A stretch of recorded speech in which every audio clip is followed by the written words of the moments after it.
నా పేరు శ్రీనివాస్ అండి. మహేశ్వరి నర్సరీ మధ్యవించా దగ్గర ఉంది, ఇక్కడ కొత్తండ పక్కన. ఈ ట్రైల్ బ్లేజ్ అనేది నాకు ఒక కంపెనీ ఎంప్లాయ్ ఇచ్చారు. గత సంవత్సరం నుంచి వాడుతున్నాను నేను. దీనివల్ల జర్మినేషన్ నాకు దాదాపు 95% వస్తుంది. ఇది చాలా రైతులకు ఉపయోగపడే మంది ఇది. నేను రైతులు కూడా చెప్పాను, రైతులు కూడా వాడారు, వాళ్ళకు కూడా రిజల్ట్ బాగుంది. కనుక మీరు కూడా అందరూ ఈ ట్రైల్ బ్లేజ్ని కొని మీరు వాడగలరని నేను కోరుతున్నాను. ట్రైల్ బ్లేజ్ నేను కూడా యూజ్ చేస్తున్నా. అంటే ఇక్కడ నర్సరీలో పెట్టినప్పుడు నేను చూశాను, రిజల్ట్ అయితే బాగానే వస్తుంది. మ్యాక్సిమం బెటర్ ఇది. రైతులు చాలా మంది దీన్ని యూజ్ చేయడానికి ఆస్కారం ఉంటుంది.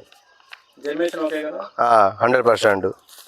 ఒకసారి మీరు జర్మినేషన్ చూసుకోండి. మొత్తం ఎంత వచ్చిందో, మొత్తం 98 వరకు అంటే 98 వస్తుంది. అన్నిటిలో మ్యాక్సిమం అంతే ఉందండి. మొత్తం ఎంత వాడారు మన ఈ నర్సరీ మొత్తం అదే. చాలా బాగుందండి రిజల్ట్.